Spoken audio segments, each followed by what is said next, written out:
Today we're going over some of the most popular and well-known vehicles in all of GTA Online. And of course, the first vehicle that we're going to be talking about today is the Pegasi Zentorno. You can find the Zentorno for $725,000, and it was first introduced into GTA 5, the High Life update, which was one of the first DLCs ever put into GTA Online. The reason why the Zentorno is so popular is because it became one of the fastest cars in the game right when it was added in. The Zentorno was also free for a few years for new players that would join GTA Online, so everyone got a hold of this. The Zentorno has that OG factor, but it is also a really good car in terms of performance, and it's the leading reason why people still use the car today, because it's one of the fastest cars all these years later. I think it's safe to say that everyone has owned the Zentorno at some point in their GTA career, and I really hope that they put the Zentorno into GTA 6 because it is a staple of GTA 5. For our next vehicle, we have another super OG car, the Truffade Adder. The Adder was released on launch of GTA 5, so it has been in the game for the total amount that it has been released. And you can find the Adder on Legendary Motorsport for exactly $1 million. Now, at one point when the game first came out, the Adder was the most expensive car in the game, which is pretty shocking because now there's cars that are like triple and even 4 times more. The Adder is also the first time that we've seen a Bugatti in any GTA title, and when the game was first released, the Adder was the fastest car in the game, so everyone was saving up money just to get a hold of one. Obviously, with later updates and now today, there are cars that are way faster, way better, but back then the Adder was the car to have. There was a time where if you saw someone driving an Adder in GTA Online, you immediately gravitated towards them because you wanted to drive or even just be a passenger in the car. The Adder is super iconic. It's again another car that I hope we get to see in GTA 6. And even today, the Adder still holds up with some of those faster vehicles. I still use the Adder in every single supercar race I do. It's definitely a car to have in 2023. Next up, we have our first motorcycle, the Bati 801. The Bati 801 doesn't need much of an introduction. It's one of the best motorcycles in the entire game. You can buy the Bati 801 for literally $15,000,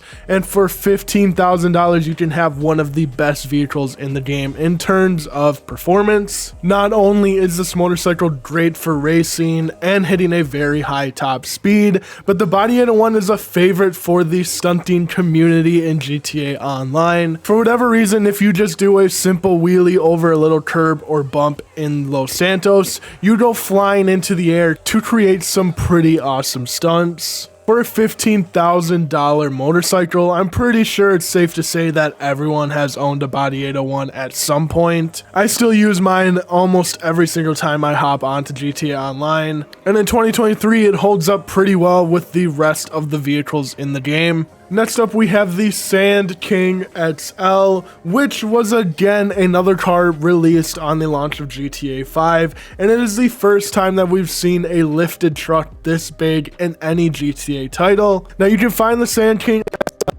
for $45,000 on the Southern San Andreas Super Autos website, or you can literally just go to Sandy Shores out in the desert and find like 12 of these roaming around the streets. It's probably one of the most popular cars in Sandy Shores that you can find, and because of that reason, it's pretty popular throughout the GTA community. Being that it's the first lifted truck that we've seen, a lot of people gravitated towards it to put in their garages. The Sandking XL was one of the most customizable cars back when the game first released for GTA Online. I don't think it's as popular today with all the different trucks being added to the game, but back in 2013 to probably 2015, the Sandking XL was the truck to have. Next up, we're going back to the sports cars. We have the Banshee.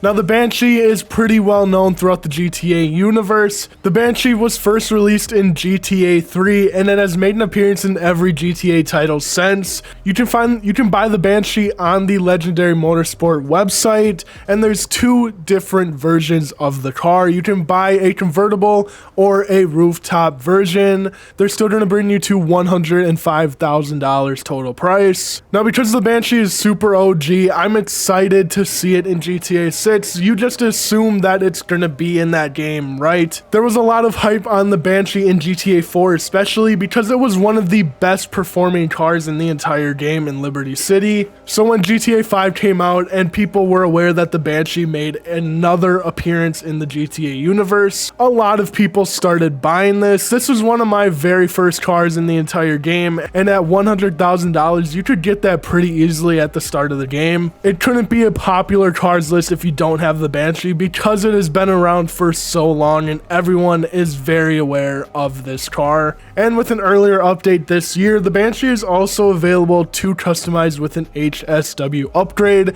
so the Banshee just got a whole lot better. With our next vehicle, we have the best vehicle in the entire game. In the entire GTA universe, we have the Faggio Mod. The Faggio first made an appearance in GTA with Grand Theft Auto Vice City and has made an appearance in every game since then. The Faggio is oftentimes a meme throughout the GTA universe. In Grand Theft Auto 4, you're almost forced in a mission to use this if you don't look for another vehicle right away. And with GTA 5, hipsters are seen to be driving these around in Vinewood. So if you played story modes throughout the GTA universe, you definitely know the Faggio is a huge meme. And with Grand Theft Auto Online, they made a Faggio mod, which just makes this moped go insanely fast. Not insanely fast for a regular vehicle or a car, but insanely fast for a moped. The Faggio is a staple throughout Grand Theft Auto, and I'm excited to see it again in Vice City with GTA 6.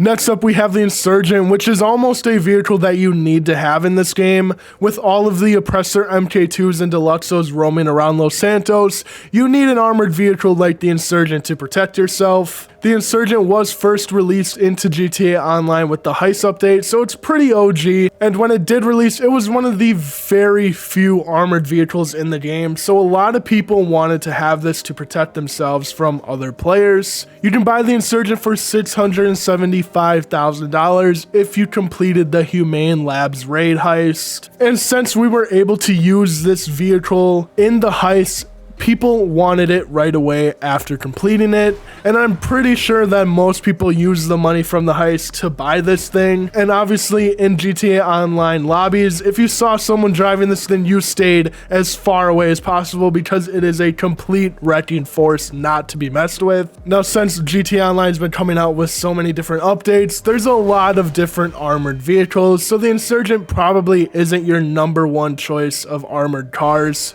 to go with in 2023, but throughout the years of GTA Online, this is definitely a car that most people have probably owned. There's also a lot of game modes, Insurgents versus RPGs, that got super popular with this vehicle. The next vehicle we have is the Dominator / Gauntlet. The Dominator and Gauntlet are the real-life versions of the Mustang and Camaro, and they are two cars that are very, very similar. I think the Dominator is just a little bit faster than the Gauntlet, and when I was looking through the Southern San Andreas Super Autos website, I could only find the base version of the Dominator, so unfortunately the Gauntlet was one of the cars that got taken out. You can still buy the Pisswasser Dominator and the Redwood Gauntlet, you just can't buy the stock Gauntlet anymore for some reason, and the Dominator is $25,000. The Dominator was also one of my first vehicles that I ever purchased in the game. The Dominator was first introduced into the GTA universe with Grand Theft Auto 5 on release, and for $35,000, you can get a pretty decent muscle car.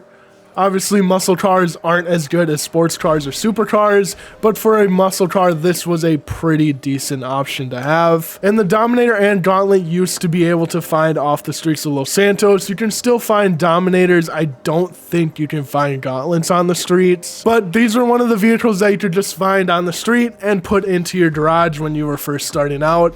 And if you had $35,000 from a mission, you could go buy a pretty decent car. The Dominator is super personal to me because I owned this when the game first came out. And I think it's safe to say that if you have a muscle car garage, you definitely have a Dominator or a Gauntlet in there. Now, of course, it kills me that I have to put this in this video, but we have the Oppressor MK2. As much as I hate this vehicle and what it did to GTA Online, it's a pretty dang reliable vehicle to have. Now, for $8 million, you can buy an MK2, and it's honestly probably worth every single penny. It's the fastest way to get around the map. You can get from Paleto Bay down to the Los Santos International Airport in a matter of just a few minutes, and just for that reason, it's definitely worth to have. Now, the only downside, and the reason why I hate the MK2 and what it stands for, it is a griefing machine. If you see an MK2 icon on your minimap,